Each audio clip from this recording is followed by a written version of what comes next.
Yo lo que quiero hacer es una aproximación. Quienes me conozcáis sabréis que aparte de profesor y demás, soy un devoto de la fotografía urbana o eso que llaman de la fotografía de calle. El tema, digamos, el término foto de calle es muy moderno, es de 1994, cuando Colin Westenbeck y Joel Meyerowitz hacen una exposición que recoge la obra, en general de muchos autores desde los años 30, se llama The Bystander, ¿no? Y acuñan el término de fotografía de calle. Pero lo cierto es que la fotografía de calle se ha realizado a lo largo de todo el siglo XX y sobre todo a partir de los años 30, que con las pequeñas cámaras ligeras de carrete se podía salir y fotografiar y hacer secuencias, etcétera, etcétera. Entonces, no quiero hacer especial incidencia en el Sergio Larraín, fotoperiodista encuadrado en Magnum, que hace trabajos espectaculares como el trabajo del mafioso de Sicilia, y ni siquiera su primer trabajo documental muy estructurado, que serían Los niños de la calle, ¿no? Del río Mapocho, que hace entre el 53 y el 57. Y a mí me gustaría centrarlo más en lo que es su aspecto de fotógrafo urbano o fotógrafo callejero, que es un eje que atraviesa toda su producción, desde las primerísimas fotografías hasta incluso las últimas de su vida, porque aunque fotografíe detalles y esté en una búsqueda de una imagen pura, por así decirlo, hay mucha fotografía urbana también o fragmentos de espacios urbanos. Lo primero que tendríamos que acercarnos es de dónde sale Sergio, ¿no? Sergio, en un viaje a Estados Unidos que va a estudiar ingeniería forestal, al final no proseguirá los estudios, pero durante el año 49-50 reside en Estados Unidos. Él procede de una familia burguesa, su padre es un muy conocido arquitecto, tiene muchas expectativas sobre él es el hermano mayor, creo, o al menos varón, y siente esa presión social. Y al viajar a Estados Unidos, en un momento dado compra dos objetos. Una flauta, o mejor dicho, alquila dos objetos o compra a plazos dos objetos. Una flauta travesera y una cámara, una Leica 3, similar a esta que aparece reproducida, ¿no? En aquel momento empieza a disparar y a su vuelta a Chile, al año siguiente y en un contexto familiar muy, muy duro, la muerte de un hermano en un accidente montando a caballo, toda su familia marcha de viaje por Europa y por el Oriente Medio. Ese título es un poco eurocentrista, ¿no? Oriente Medio respecto a Londres, ¿no? Bueno, ya me entendéis, ¿no? Por Líbano, por lo que es Palestina, etcétera, etcétera. Pero él, digamos, que empieza a plantearse en serio como fotógrafo, verse a sí mismo como fotógrafo, entiende que la fotografía es una herramienta de expresión y que le puede dar sentido a su búsqueda personal a partir del año más o menos 52. Su primer referente va a ser Henri Cartier-Bresson, obviamente, que era un autor que en aquel momento había publicado el libro de The Decisive Moment, el instante decisivo, Images à la Sauvette, que plantea, digamos, una percepción de la fotografía que va a regir la segunda mitad del siglo XX, ¿no? Aquello de buscar el lugar y el emplazamiento adecuado y fotografiar en el momento justo para representar de la manera más óptima un acontecimiento, una escena, un momento, ¿no? Esto, digamos que Sergio lo va a asumir pronto y va a empezar a trabajar de esa manera, en búsqueda de ese pequeño instante decisivo. Lo hará con una cámara. Esta cámara es una cámara que en su momento fue una cámara revolucionaria porque permitía hacer 36 fotos seguidas. Era muy pequeñita, se mete en un bolsillo prácticamente y tiene, por ejemplo, un sistema muy primigenio de enfoque, ¿no? De imagen partida. Tiene un doble visor que te permite enfocar. Antes las cámaras no tenían este cacharrito, ¿no? Pero para nuestros estándares contemporáneos es una cámara muy primitiva y difícil de utilizar. Yo tengo una muy parecida y os puedo asegurar que es difícil de utilizar porque no tiene autofoco, o sea, la distancia no se coloca automáticamente, no tiene fotómetro, con lo cual la medida no hay ningún automatismo y además se ve por un visor muy pequeñito y además está armada con la lente, que era la lente estándar, que era lo que llamaba un objetivo normal de 50 milímetros, que ofrece un ángulo de visión similar al ojo humano, pero que tiene una serie de limitaciones, ¿no? Por ejemplo, profundidad de campo, etcétera, etcétera. A los que no les gusta la fotografía, pero no les gusta la técnica fotográfica, no les voy a aburrir más. Solo quiero decir que lo que es impresionante es que con un instrumento que en su momento era revolucionario, pero según nuestros estándares actuales es muy limitado, conseguir hacer unas fotografías que técnicamente podemos calificar de prodigiosas, ¿no? Vamos a ver. Esta es la primera fotografía más conocida de Sergio, ¿no? Está hecha en Valparaíso. Si miramos alrededor de la sala, veremos que el 80 al 90% de las fotografías de Sergio son verticales. Ahora la gente joven, pues como están acostumbrados al móvil, lo han vuelto a encontrar. Pero la fotografía documental tradicional era paisada, ¿no? Hay muchos fotógrafos que en burla dicen que solo hacen fotos horizontales porque tienen un ojo aquí y otro aquí, y no uno aquí y otro aquí, ¿no? Pero lo que quiero decir es que ya es bastante innovador que él decidiera fotografiar mucho en vertical de una manera natural. Yo creo que también ayuda a haberse entrenado los primeros años en Valparaíso, una ciudad en la que todavía no he tenido el placer de estar, pero por todas las fotografías que he visto es una ciudad muy empinada. Es una ciudad portuaria que tiene, digamos, una inclinación potente y donde las casas, los elementos, el funicular se van poniendo unas encima de otras, ¿no? Yo soy canario de Tenerife y he visto muchas casas en que el patio de uno es la azotea de la de abajo, ¿no? Pues un poco así. Yo creo que a él, digamos, esa forma de mirar viene también un poco determinado por el primer territorio que fotografió extensivamente, que es Valparaíso. Esta fotografía es muy famosa porque tiene ese elemento mágico, que es que son dos niñas que se parecen, en realidad coinciden de pura casualidad, porque no son ni hermanas, simplemente estuvieron durante una décima de segundo ahí.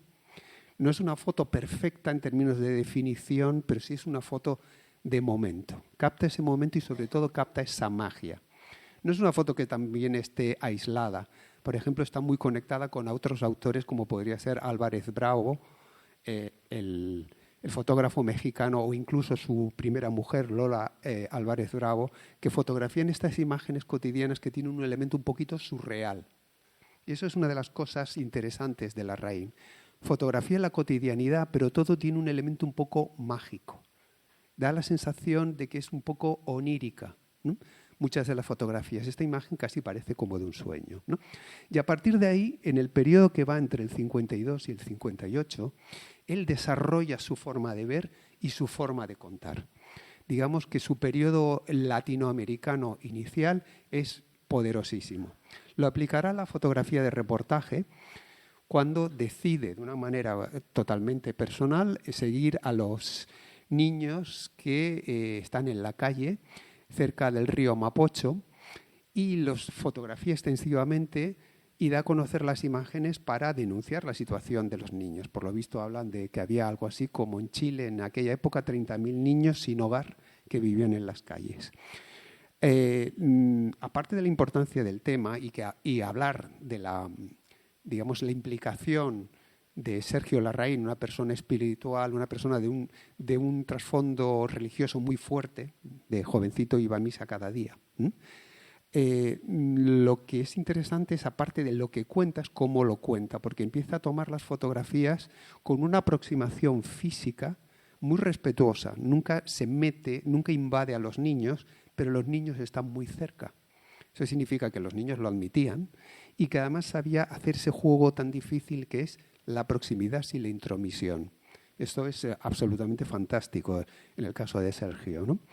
Pero también lo que empieza a hacer es esa fotografía urbana aprovechando la composición, que para mí es absolutamente magistral, porque parece que realmente es la idea de un fragmento de la realidad, ¿no?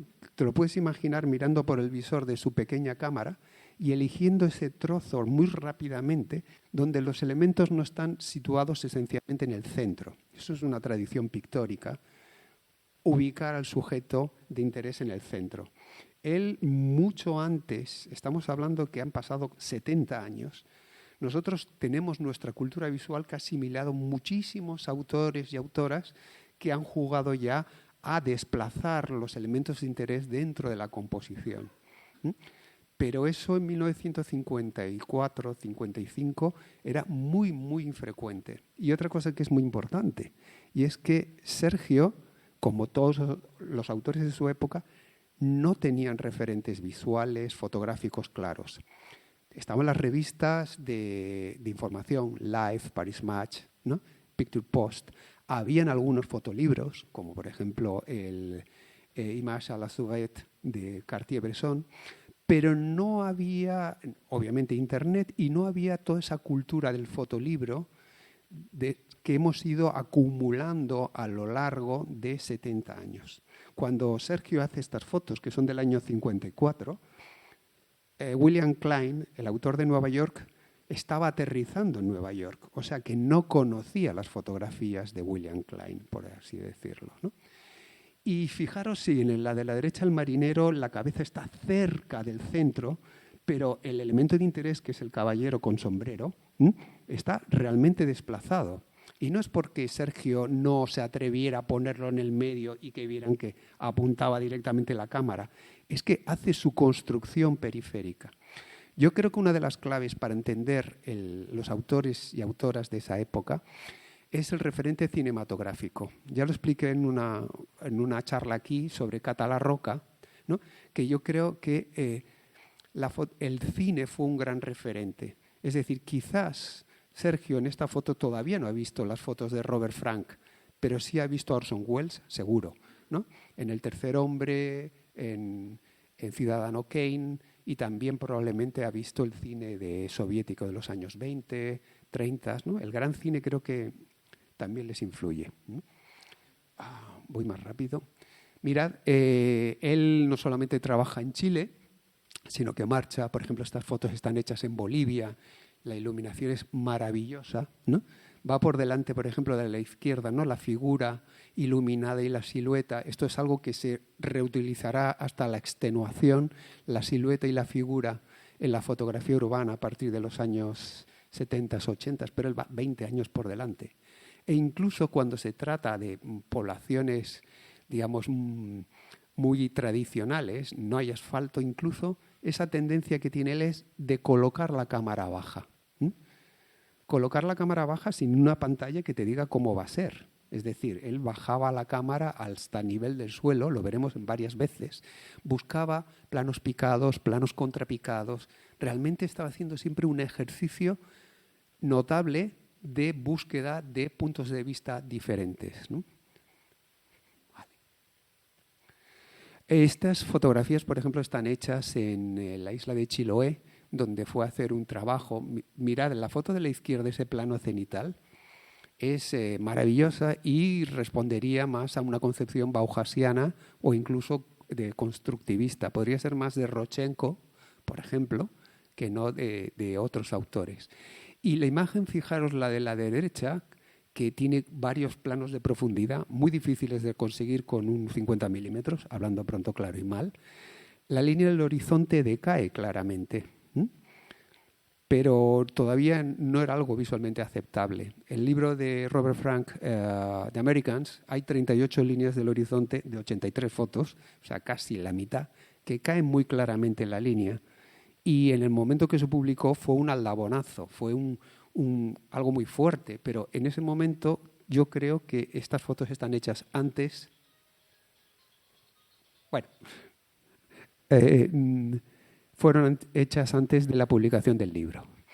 A mí me gusta mucho la fotografía urbana, ya lo he dicho, y me encanta cómo tiene capacidad para para ver los rincones de las ciudades, lo que nadie ve. Todavía una hora punta, un rush hour en una estación de tren, esto es en Buenos Aires, ambas fotografías, ¿no? En el año 57, todavía lo puedes ver en otros autores, pero una fotografía como la de la izquierda, que en realidad está fotografiando un reflejo en el suelo, esa nadidad, ¿no? Es realmente muy, muy, muy avanzada, puesto que en esa época siempre se ubicaba algún tema de interés, aunque fuera una pequeña figura. ¿De acuerdo? Para los muy frikis de la técnica, fíjense que ahí salen los dientes del negativo por el lado izquierdo. Eso era porque las cámaras Leica tenían un problema con la película americana de Kodak y no encajaba bien. En esa época hay muchas fotos de varios autores como Cartier-Bresson, Elliott Erwitt, que salen esos dientes, que es un trozo de la película. A mí me encanta esto. En el fondo, lo que está haciendo Larraín cuando en el año 57, con la excusa de ser reportero de una revista, una publicación brasileña, creo que se llama El Progreso, ¿no? O Progreso, lo que está jugando es aquello que decía Baudelaire, que es ser un flâneur, es decir, ir paseando por la ciudad, de ser ese vago que va mirando y que va encontrando cosas mientras los demás siguen atareados en la cotidianidad. Esa forma de estar en la sociedad, pero un pasito desplazado a la izquierda, viendo el río de la gente, ¿no? Dice, estoy de vago, porque él era muy consciente que su padre decía, este chico no me trabaja, ¿no? En Buenos Aires, nunca sé lo que voy a hacer al día siguiente. Estoy solo y sin plata y cada día encuentro gente. Voy corriendo. Lo único que parece que estoy haciendo con constancia es un reportaje sobre la ciudad. Deambulo el día entero por callejuelas y barrios haciendo fotos. Es un gusto, ¿no? Él claramente ya ha decidido que va a ponerse, sin renunciar a la sociedad, en un pasito a la izquierda o a la derecha y separarse del río de la gente, ¿no? Esa gente que podría contar, por ejemplo, en aquella época Benedetti en La Tregua, una novela maravillosa, ¿no? ¿Vale? Pero esto es en Montevideo. Esos funcionarios, esos contables, esos trabajadores, y él se dedica a mirar. Y se dedica a mirar con esa mirada, en teoría, periférica. Por eso se repite tanto la idea del vagabundo, ¿no? Agnès Sir, yo pronuncio mal el nombre, disculpad, creo que es una mujer que ha entendido perfectamente la obra y en ese sentido Sergio ha tenido una suerte inmensa y hace una reflexión muy buena en su libro, un libro maravilloso que yo recomiendo.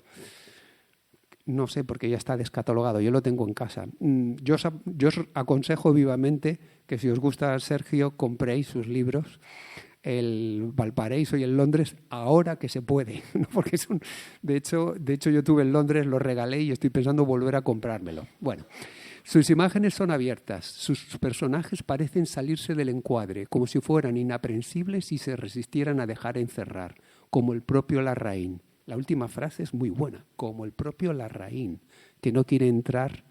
Mirad esta imagen hecha en Buenos Aires, que es absolutamente un caos, pero a la vez es un baile maravilloso, donde todo el mundo parece que está fuera de sitio y está en el sitio que debe estar. En 1958, él pide una beca, le interesa mucho el fotógrafo británico de origen alemán, Bill Brandt, conoce sus libros The English at Home, Los ingleses en casa, y London by Night. London by Night, que a su vez se inspira en la Paris la Nuit de Brassai, ¿no? Y él pide una beca al British Council, él que habla buen inglés, puesto que ha tenido una formación de persona acaudalada, de familia acaudalada, y porque ha estado en Estados Unidos, y le conceden una beca y está en Londres el invierno del 58 al 59. Mi frase así burlesca es que las mejores fotos de Londres de Robert Frank las hizo Sergio Larraín. ¿Dónde va este chiste? El chiste es que Robert Frank recaló en Londres en 1951 y en 1953 y hizo una serie de fotografías que nos dan a entender lo que será los americanos. porque mucho de la imagen, del imaginario visual que tiene Frank o la forma de construir, sale de esas imágenes de Londres, pero también de París e incluso de Valencia, donde estuvo viviendo en el año 52. Pero cuando llega Sergio Larraín se encuentra con una ciudad muy grande, muy fría en términos humanos y en términos de meteorología. O sea, es una ciudad, bueno, quienes conocen Londres sabemos de qué estamos hablando. Y él durante 4 meses, de octubre o noviembre del 58 a febrero del 59, se dedica a hacer lo mismo que hace en Argentina. Yo podría poner muchísimas imágenes de Londres, está entre mis 5 proyectos fotográficos favoritos, pero yo lo que os remito es que cuando se estrene, se inaugure la exposición en la Bienal Miserats, vayáis, porque allí hay fotos de Londres, ¿no? Y que si podáis, os compréis el libro de Londres y si no, al menos que lo miréis allí, porque a mí me parece un proyecto magistral. ¿Qué es la gracia de este tema? Este proyecto, las fotos se las presentó a Magnum, en concreto a Cartier-Bresson, que quedó fascinado y le abrió las puertas a ser miembro de Magnum. Pero este proyecto como libro se editó en 1998 por primera vez. Es decir, me dieron 40 años. Con ello quiero decir otra vez lo mismo, que en 1998 el libro sorprendió y fascinó, como fascinó cuando se publicó Valparaíso originalmente en 1991. Pero en realidad la cultura visual ya había cambiado, ya había avanzado 40 años. Lo digo porque hay un montón de fotografías que las composiciones son muy periféricas, hay muchas fotos borrosas, desenfocadas, y en 1958-59 eso era muy, muy, muy aguzarat, que dicen por aquí, una palabra preciosa, ¿no? ¿Vale? Quiero decir que la digestión es como Van Gogh. Claro, 70 años más tarde o 100 años más tarde es fácil entender a Van Gogh. La clave era entenderlo en aquel momento, ¿no? Y las fotografías son absolutamente maravillosas. No me voy a alargar demasiado porque estamos más centrados en la obra de Chile. Pero fijaros, ¿no? En Londres lo que hace es viaja mucho en autobús, en los double-decker bus, los autobuses de 2 pisos, lo que le permitirá estar calentito, supongo, y fotografiar desde una perspectiva elevada. Las imágenes son como estas, hay muchas más, son maravillosas. Otra de las cosillas que hace, él es un chileno en Londres, es un personaje exótico y se fija que el Londres de posguerra, que todavía no ha entrado en el swinging London, no ha entrado en el Londres lúdico de The Beatles y los Stones y demás, es un Londres multicultural porque la gente de las antiguas colonias, ¿no?, de la India, Pakistán, Bangladesh, pero también lo que ellos llaman West Islanders, es decir, los jamaicanos y los antillanos, están allí. Y se dedica a fotografiar, ¿veis?, en el centro, ¿no?, estos 2 estupendos señores West Islanders o los señores que podrán ser de la India o de Pakistán, ¿no?, salen reflejados en sus fotografías. No son los únicos, salen varias, ¿vale? Y obviamente también lo que va a fotografiar son estos señores británicos, hombres de negocios en la zona de la City, en una ciudad que a él le parece despiadada en el sentido que está orientada al negocio, ¿no? Y también aquello que ya no existe, que es el smog, que era esa niebla, que era una mezcla de niebla real física y la mezcla de la polución de las calefacciones de carbón que daban ese ambiente neblinoso, ¿no? Dickensiano, podríamos decir, ¿no? Esta fotografía que es como un sueño, es completamente de sueño, de un sujeto paseando por Central Park. Si pensamos que tiene 70 años, nos quedamos casi 70 años, es decir, Dios mío, qué capacidad para ver, ¿no? Porque obviamente todo el mundo hubiera desechado en aquella época esta fotografía, ¿no? Y también los aspectos nocturnos. A mí me interesa, por ejemplo, estas de Londres, porque creo que ahí está la clave para ver esa noche de una manera curiosa, sin juzgar, que luego utilizará para el proyecto o para el trabajo del bar de los Siete Espejos, ¿no? En Chile, cuando vuelva. También quería resaltar, pues eso, que las fotografías van a medio camino entre la melancolía y la mirada excéntrica, ¿no? Ese mirar. Hay varias fotos que en Londres que está, por ejemplo, la cámara a nivel del suelo o parece que están mirando a hurtadillas, como es de estas personas que están jugando. Él volvió después de esos meses a Chile, pero luego volvió de nuevo a París porque empieza a trabajar con Magnum y le empiezan a hacer encargos.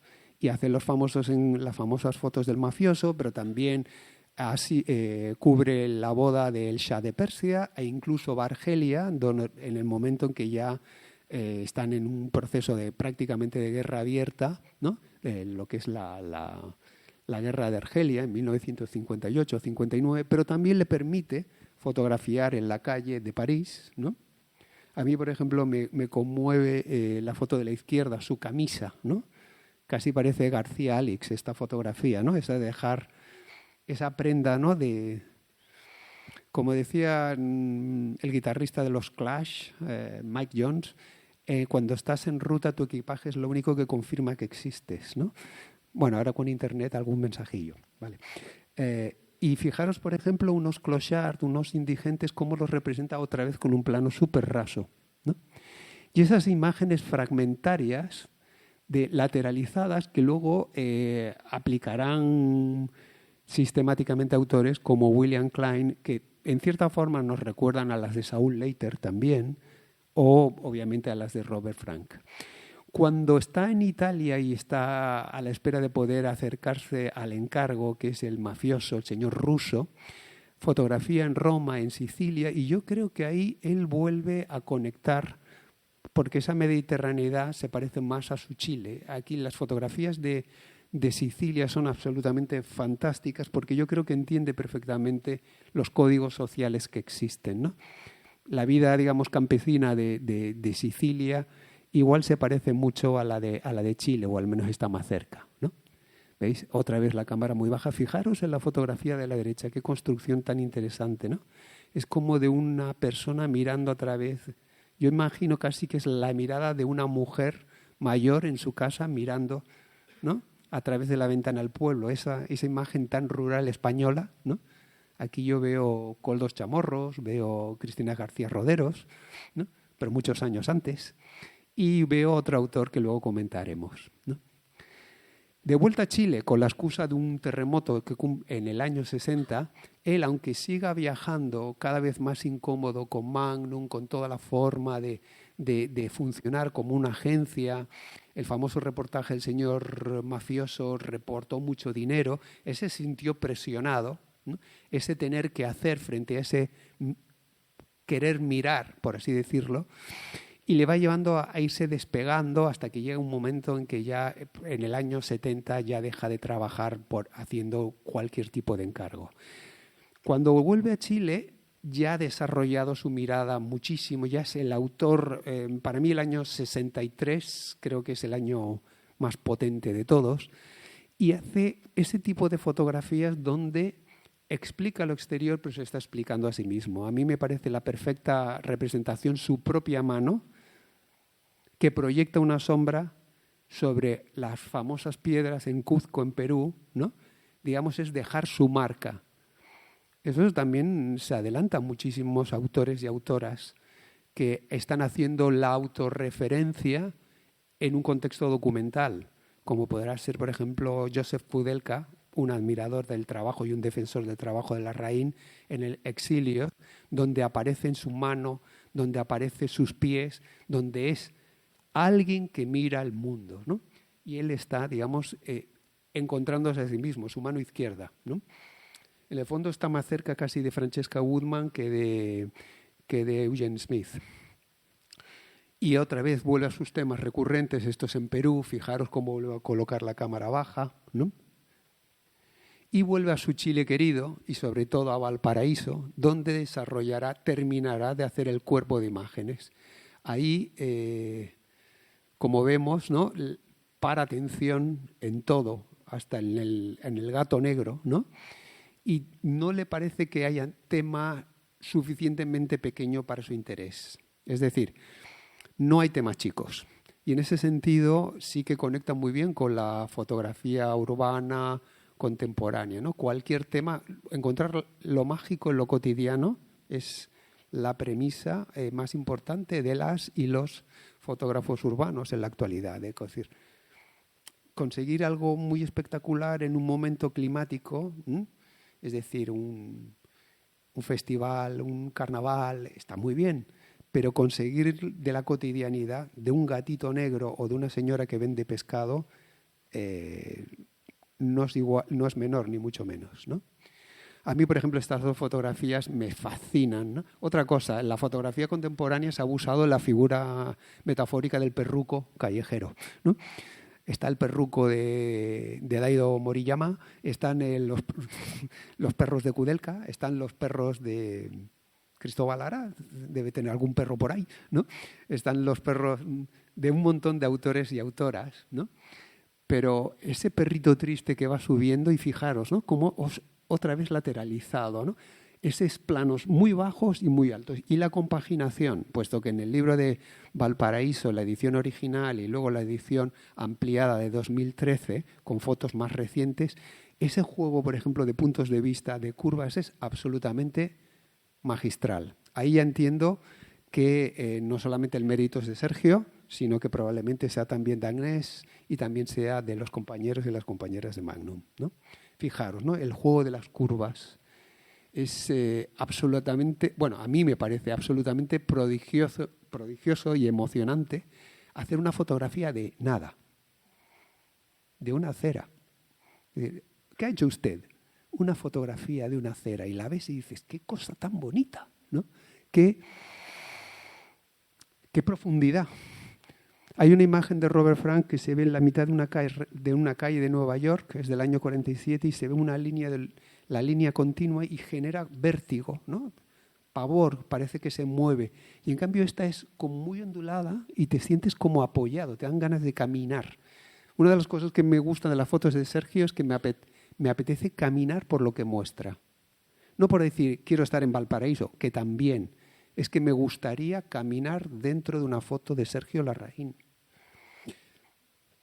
Bueno, por ejemplo, para mí esta es la contrafoto, la de la derecha, de las dos niñas. Creo que es el mismo lugar, pero 11 años más tarde. Otra característica de los vagabundos, las vagabundas callejeros, los flaners, es que un tema no se acaba, porque con un cambio de luz, un cambio de día, todos los temas se van renovando perfectamente.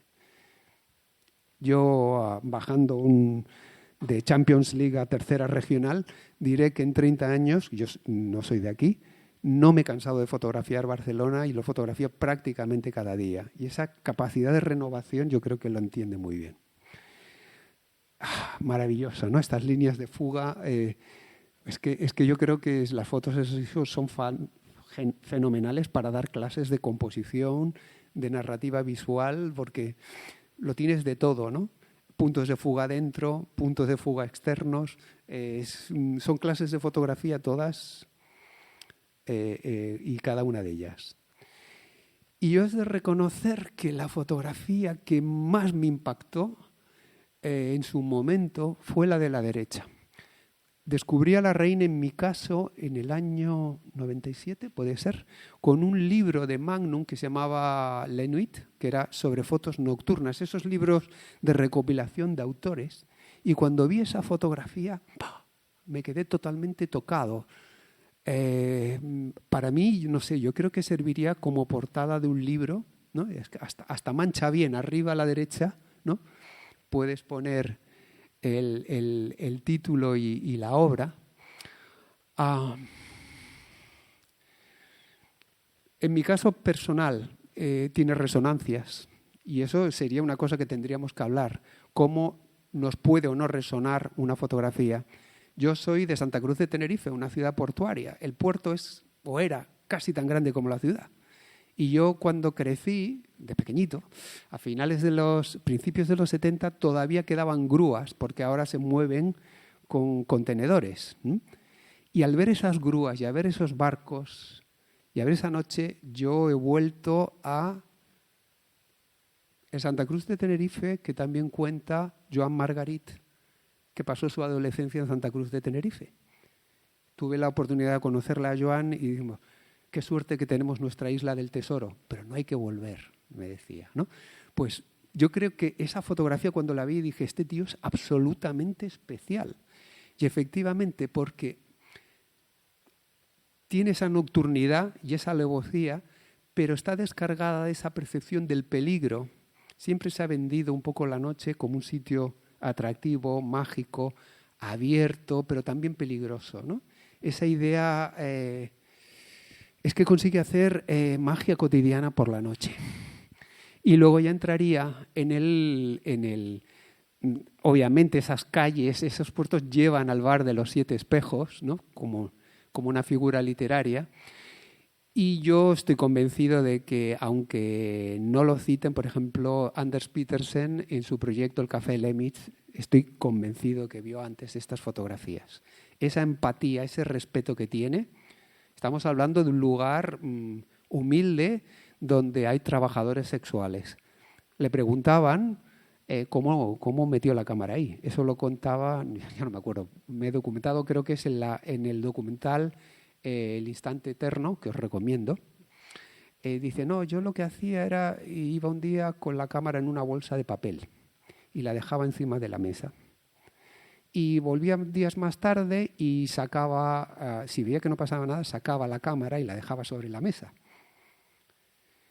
Y si no pasaba nada, pues algún día la cogía y empezaba a hacer fotos. O sea, hizo un proceso de aclimatación, ¿no? Como los submarinistas, ¿no? ¿Vale? O como Anders Petersen, que al final, cuando va al baño a hacer pipí, pues ve que los lugareños están con su Nicormat haciendo fotografías porque ya es uno más.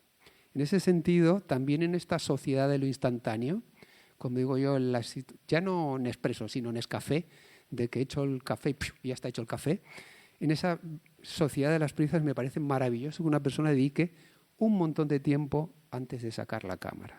Algo que tenemos que recordar. Es maravilloso cómo construye. Él decía, además los espejos, con el ángulo que tienen, hacen un juego de reflejos. Mirad qué maravilla ese ojo que nos mira, ¿no? Como una suerte de minotauro casi, yo qué sé. O sea, nos mira y es entre curiosidad y a mí me parece, y no es despectivo, esto es muy importante, quiero remarcar, a mí me parece perruna, en el mejor sentido de la palabra. Esa mirada es como cuando te mira un perro sinceramente, que te deja desmontado y dices, ¡ostras! Y luego también está este libro que ya me imagino la tensión, porque, a ver, Sergio era una persona intensita, como dicen ahora. Me imagino que gestionar, trabajar con Pablo Neruda, que sería una persona que podría llevar su ego tirando de un carricoche, ¿no? Debiera ser difícil, ¿no? Pero bueno, ha dejado imágenes súper interesantes. Y a partir de ahí él empieza suavemente a diluirse como una elección personal. A mí me enfadó un poco, admiro muchísimo a Joseph Kudelka, pero en el documental El Instante Eterno, un poco le reprocha que no hubiera seguido. Dice, pero ¿cuánto tiempo vas a estar? A lo mejor es como si le reprocháramos a Juan Rulfo, ¿por qué no escribió usted más? Coño, es que yo ya escribí El Llano en Llamas y Pedro Páramo y hice unas fotos cojonudas. ¿Por qué tengo que estar 40 años haciendo fotos si en 10 años he hecho lo que mucha gente no va a hacer, ¿no? Y bueno, él, a partir de 1970, sigue su senda personal de búsqueda. A mí me interesa menos, he de decirlo. Me parece que la selección que está en la exposición es maravillosa, con esas 10 fotos y dibujos se entiende perfectamente la etapa, y yo creo que son fotografías que están en última instancia hechas para sí mismo, ¿no? Y eso también es un derecho que tenemos todos y todas. Y antes de terminar de darles la paliza, quería decir, bueno, a mí me interesa mucho el contexto. Es decir, vale, nosotros ahora lo vemos todo, pero si a mí me parece grandísimo lo que hicieron, por ejemplo, Miserats, Colom, Mas Pons, Catala Roca, Gonzalo Juanes, por hablar de gente de la misma época, es que no tenían todos los recursos visuales que teníamos nosotros. Paco Ontañón, Francisco Ontañón, uno de mis maestros vitales, me dijo, Rafa, es que yo tenía una Leica con un objetivo Canon, no porque no me pudiera pagar uno de la Leica, es que no habían. Y la palangana, el grupo se llamaba así, porque revelaban las copias en palanganas, literalmente. Todo esto para decir que la generación de los 60 española fue brutal, porque tenían poquísimos referentes. Que si Maspons había ido y había conseguido una copia de, que si Gonzalo Juanes escribe un texto sobre William Klein. ¿Cuánto conocía Larraín de los autores? Pero hay una sintonía que dices, ¡guau! ¿Veis, por ejemplo, la foto de Larraín en Sicilia y una foto en Italia de Cartier-Bresson? Digo, bueno, hasta aquí podemos llegar. Porque igual estaba en Image à la Sauvette, tendría que verlo y podría haberla visto, ¿vale? No tengo nada claro que Sergio Larraín viese las fotos de Londres de Robert Frank. A lo mejor vio alguna fotografía. Y ni siquiera cuando estaba en Londres había visto The Americans, por la sencilla razón de que The Americans se editó en el año 58 y se editó en Estados Unidos en el 59. Dudo mucho. Estoy convencido que en el año 60, 61, 62, como los fotógrafos españoles, ya lo habría visto. Pero igual había visto algunas fotos de París, algo de Londres. Pero si vemos el Londres del Frank y de Larraín, tienen muchos parecidos. Curiosamente, es más descriptivo Frank que Larraín. Más convencional. Dudo muchísimo que conociera el trabajo de Louis Faurer porque es un autor muy poco conocido. Porque no publicó un libro en vida, era un amigo de Frank, trabajaba para la industria de la moda y él se pasaba. ¿Sí? No. Se paseaba por las noches, pero fijaros, ¿no? Ese ambiente está perfectamente captado o es común.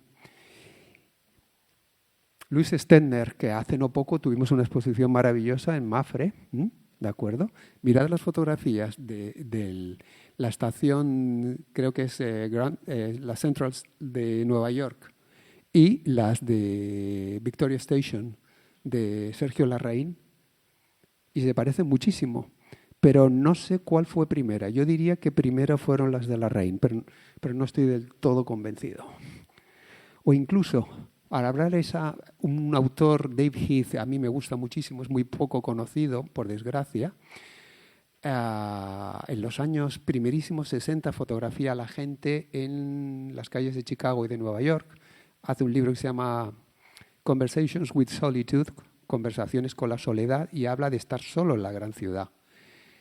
Y esa empatía, esa conexión con la gente que fotografía, creo que está presente. Fijaros, ¿no? Esa foto creo que está hecha en Sicilia, es en un funeral, ¿no? Esa tristeza depurada, ¿no? Y bueno, hay una carta maravillosa que le escribe en respuesta, que viene a ser algo así casi como la carta al joven poeta de Rilke, ¿no? Pues la carta al joven fotógrafo que es su sobrino, Sebastián Donoso, que le pide consejos para empezar en la fotografía y al principio le dice cosas técnicas. Cómprate una pequeña cámara, no sé si incluso llega a decir la marca Pentax o Olympus o algo así, y luego se va adentrando en conceptos. Y esta frase es: y nunca fuerces la salida a tomar fotos, porque se pierde la poesía. La vida que ello tiene se enferma. Es como forzar el amor o la amistad. No se puede. ¡Wow! Es andar solo por el universo, que uno de repente empieza a mirar. El mundo convencional te pone un biombo. Hay que salir de él durante el periodo de fotografiar. Obviamente, la fotografía urbana, el encontrarse con la vida es un acto de aprendizaje, un acto de ver y un acto de entenderse a sí mismo. Y a mí me parece que con estas dos frases ya está uno armado para salir a hacer fotos en la calle. Muchísimas gracias.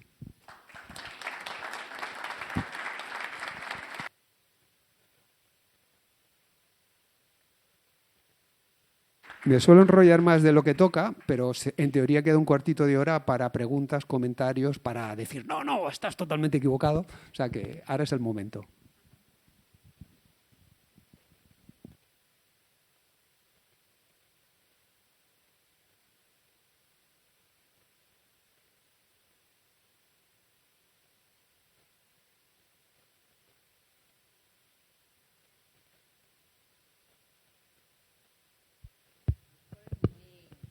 Básico. Ahí sí, muy básica la pregunta, pero me doy cuenta que él hacía todo vertical o mucho vertical. ¿En ese momento era raro, distinto? No era raro, esa es la verdad. O sea, él, yo creo que la elección, por ejemplo, de Valparaíso le da trabajar los puntos de vista, puesto que es una ciudad bastante vertical, ¿no? Pero también estas fotos, por ejemplo, de Santiago, están hechas de la misma manera. Sí que había autores, por ejemplo, André Kertész, que yo creo que es un autor de referencia y que estoy convencido que él lo conocía, tiene muchas fotografías desde puntos de vista cenital. De hecho, una broma que solemos, bueno, que digo yo en mis clases de reportaje, es TJ al tejado. Los que tenemos una edad lo entenderemos. Es decir, que para cubrir un territorio, ¿no?, para explicar un lugar, busca un emplazamiento elevado que te va a dar una perspectiva clara y que las figuras se van a recortar contra el suelo. Hay unas fotos maravillosísimas de André Kertész de Washington Square en la nieve, que son casi dibujos japoneses. Pero también la Bauhaus y el constructivismo soviético jugaban con eso. Muchas fotos de Laszlo Moholy-Nagy, Rodchenko, pero también de fotógrafas como Ilse Bing, Ellen Auerbach, trabajaban ese juego de perspectivas para aportar una nueva visión, ¿no? De eso se trataba el arte soviético, la realidad contarlo de una forma diferente para dar una nueva visión para un hombre y una mujer nueva que mira el mundo diferente. O sea que desde las vanguardias se llevaba, pero no es una imagen muy frecuente y no tanto con la cantidad de incidencia que hace. Yo creo que así mentalmente solo Kertész hacía tantas. O no, yo creo que la Larraín más. Sí, porque también obviamente estoy pensando con el móvil, ¿no? Y ahora en general, no sé todos, pero estamos haciendo mucho más vertical que horizontal, ¿no? ¿O no? Sí, ahora estamos haciendo más vertical porque en la pantalla sale más grande. Yo cuando empecé a subir a las redes sociales no entendía por qué le ponían más likes a las verticales y me decían... Bueno, cuando presenté mi librito de Barcelona Blues, que era vertical, quien me presentaba, un reportero, me dijo, no me gustan las fotos verticales. La miré y dije, sí, estás... Dijo, ¿pero las de Rafa Badía? Sí. ¿No? Quiero decir que hasta hace muy poco, no, incluso en la época digital, no se admitían las verticales porque no llenaban la pantalla. Ahora sí. Pero en la época analógica, la época de... Si vemos los retratos de Henri Cartier-Bresson, por ejemplo, tiene algunos maravillosos apaisados, como la foto de Truman Capote con una camiseta blanca, o la de Carson McCullers, la maravillosa escritora sureña, pero la gran mayoría de las fotografías son verticales porque se ajustan a la figura vertical. Y, claro, una copia fotográfica la pones sobre una mesa de una forma u otra. Y en prensa también se medía por columnas y las fotos verticales podías tener pocos anchos de columna, pero un largado grande, ¿no? Y entonces la foto vertical era más frecuente. Yo he mirado mi archivo y me he dado cuenta que las fotos verticales son aproximadamente el 45%. Pero en mi generación, los nacidos en los 60, el usual era fotografía, era paisado. Sí.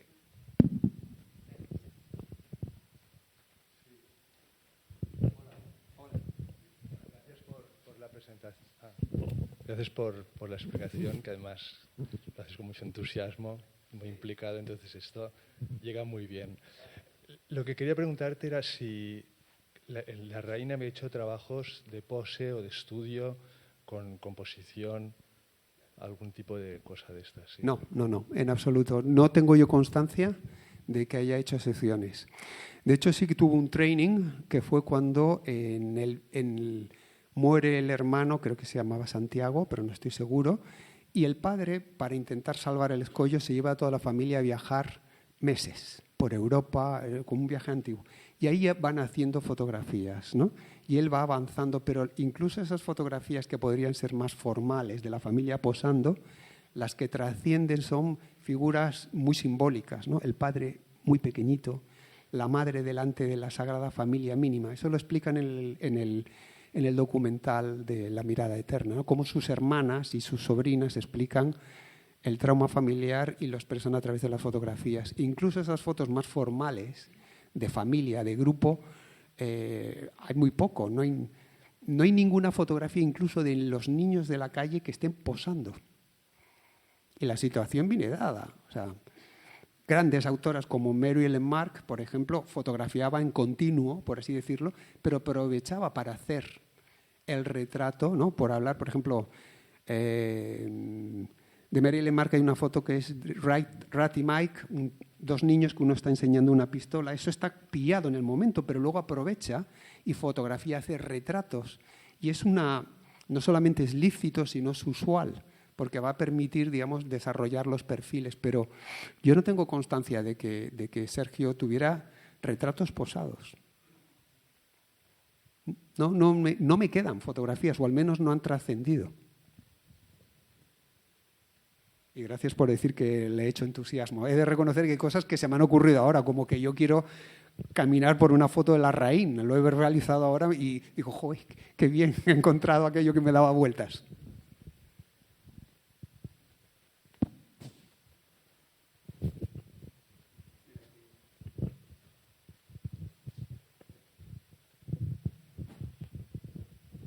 ¿Cuál era tu foto favorita? ¿Cuál es mi foto favorita? Mira, hay fotos que pueden ser favoritas porque piensas que son bonitas y otras porque te tocan, ¿no? Yo creo que la foto aquella del puerto por la noche, porque es mía. Quiero decir, porque yo no he vivido eso, pero he sentido eso. Y eso es lo bueno que tiene la fotografía. Por ejemplo, el vídeo está muy bien porque tú ves una cosa y es movimiento, voz, pero la fotografía capta un instante y la puedes convertir en algo para cada uno. Es decir, tú haces tu propia historia de esa foto. Y por eso no hay vídeos icónicos, pero sí hay fotos icónicas, ¿no? Esta foto no es icónica. Probablemente, si a la gente le pregunta cuál es la foto más importante de Larraín, probablemente te digan que son la de las dos niñas que se cruzan, porque a la gente le gusta mucho. A mí me gusta mucho, pero es que la otra me toca a mí, porque me recuerda... Yo era de una ciudad que la compañía eléctrica estaba en un barco de nombre inglés, la Unelco, y había muy poca luz por la noche y me recuerda a eso. Y por eso he vuelto a tener 7 años al ver esa fotografía.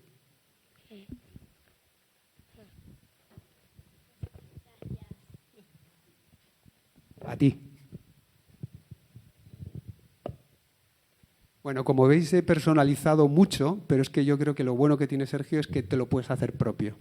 Y en ese sentido, y ya os dejo de dar la paliza, en ese sentido creo que Larraín está más cerca de la poesía, es fotografía pura, pero está muy conectada con la poesía, ¿no? Porque la poesía te la haces propia, es abierta y tienes relecturas, y no es lo mismo leer un poema a los 20 que a los 40 que a los 60 o que a los 80. Muchísimas gracias. Buenas noches.